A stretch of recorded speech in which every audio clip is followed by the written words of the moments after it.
The way somatic therapy and talk therapy kind of relate is, uh, you know, so our bodies have an enormous amount of wisdom and information in them. But one of the things that happens, and one of the reasons why somatic therapy is so effective, is that some of that information gets trapped.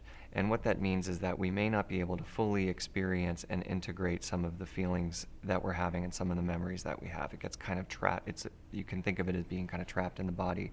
So there are two really essential parts, I think. One is sort of finding ways to kind of dislodge that and allow the experience to happen.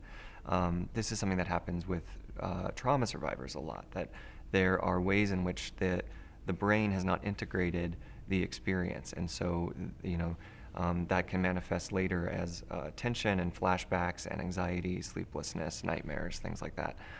And so what somatic work helps do is allow the brain to really integrate and experience some of what was too overwhelming to experience during the traumatic event itself.